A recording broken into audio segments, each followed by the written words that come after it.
Hello everyone, my name is Toki Dokes and welcome back to another video on the channel. If you're new here, I'm a very small YouTuber who uploads variety gaming content. This video is a little different from my usual uploads. I actually wrote a script for this. I just feel like what I want to talk about deserves more than one of my normal live commentary videos. But when I wrote this script, it was February 28th at 12:32 a.m., about 9 hours after I finished my first playthrough of Resident Evil Requiem. And that was the same playthrough that wrapped up yesterday with the finale. But I think Persona 3 has been dethroned as my favorite game of all time. I don't really know how to put into words how much I love this game or what it meant to me and this channel, but I'm going to try. Over a year ago now, I uploaded the finale to my Shadow Generations Let's Play. At the time, I had no idea that it would end up being my last completed series for over a year. Somewhere in the middle of 2024, I lost a lot of confidence in myself and in my ability to make videos. I started relying heavily on my friends to record with me. I was making videos on games I didn't really want to be playing, at least not consistently, like, Fortnite, stuff like that. But the reason I kept making videos on those games were simple: they got views, and I got really caught up in those numbers to the point where I kind of forgot why I even enjoyed making content in the first place. I fell into a bit of an identity crisis with this channel. I knew I wanted to make more single player story content, less hyper edited, more immersive videos that focus more on the experience than on constant commentary. But I also knew if I do that, the views would probably drop, I might lose subscribers, and that fear turned into this constant battle in my head. So last October, after dealing with these inner battles and a few failed Let's Plays, I decided to make a second channel where I could try uploading a series with no pressure. The game I chose was Silent Hill 2. I think I made somewhere between 5 and 7 episodes before I cut it off after running into some audio issues and losing motivation to keep uploading. But even with that, those episodes were some of the most fun I've had making videos in a long time.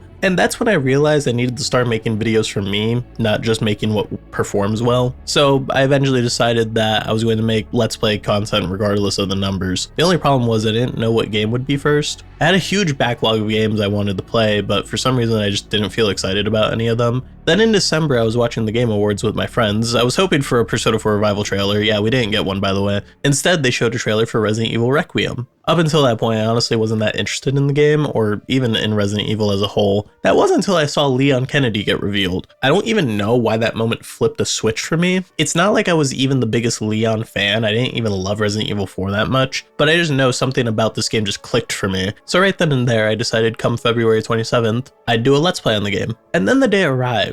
I remember just sitting on the main menu screen, fully expecting myself to hesitate like I usually do, but something felt different this time. The past year of improving and fine-tuning my editing all led to this series, it felt like. So I hit record and I just played. I commentated without worrying how awkward I might sound. I didn't care if I died a lot or if I played badly. And most importantly, I didn't care how it would perform. All because I was actually having fun. And for the first time in a while, that was enough. From here on out, I'll be mentioning spoilers for RE9, so this is your warning to click off if you haven't finished the game yet. It's been a long time since a game has taken me on an emotional roller coaster like this one did. From the absolute horror of the girl monster during the hospital section, to the beauty of Leon fighting for his life in the final stretch and ultimately being cured, watching Grace completely break down over not being able to save Emily and then actually getting the chance to save her and adopt her later. I haven't been that emotional playing a game in a very long time. I even got the bad ending at first. For a few seconds, I genuinely thought that was the true ending. Watching Leon die, watching Grace filled with regret, genuinely felt pure dread in that moment.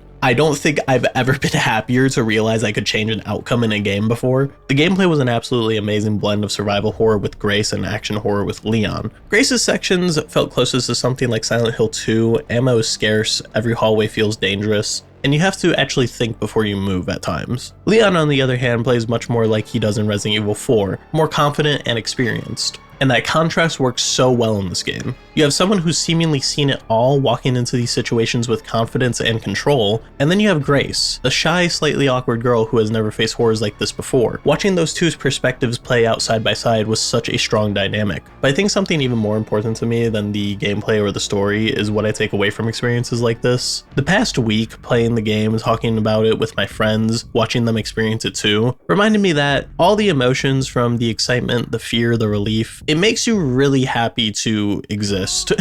Because without existing, you wouldn't be able to experience moments like that. And I'm really grateful that I was able to. So when I say that this game means a lot to me, I don't just mean because of the story or the gameplay or the characters. I mean because this game reminded me why I started making videos in the first place. Somewhere along the way, I started chasing numbers, I started worrying about performance, I started overthinking everything. But recording this series, didn't think about any of that. I just played it, experienced it, and I shared that experience. Finishing this Let's Play didn't just feel like beating a game. It felt like proving to myself that I can still do this, that I can commit to something and create something I'm proud of, even if it's not the most viewed thing on my channel. Maybe this series won't blow up, maybe it won't change my channel overnight, but it changed my mindset on being a YouTube creator, and honestly that's enough. If you watched even one episode of the series, thank you, and if you didn't, that's okay too, because for the first time in a long time, and this is gonna sound a little corny, but I genuinely made something for me, and I'm genuinely really proud of myself for that, and I think I'm gonna keep doing that now. But yeah, I just want to put out there that this video isn't meant to be a review. I'm not trying to say how you should or shouldn't feel about the game. I just wanted to share my experience with y'all. But thank you guys for watching, and have a good day.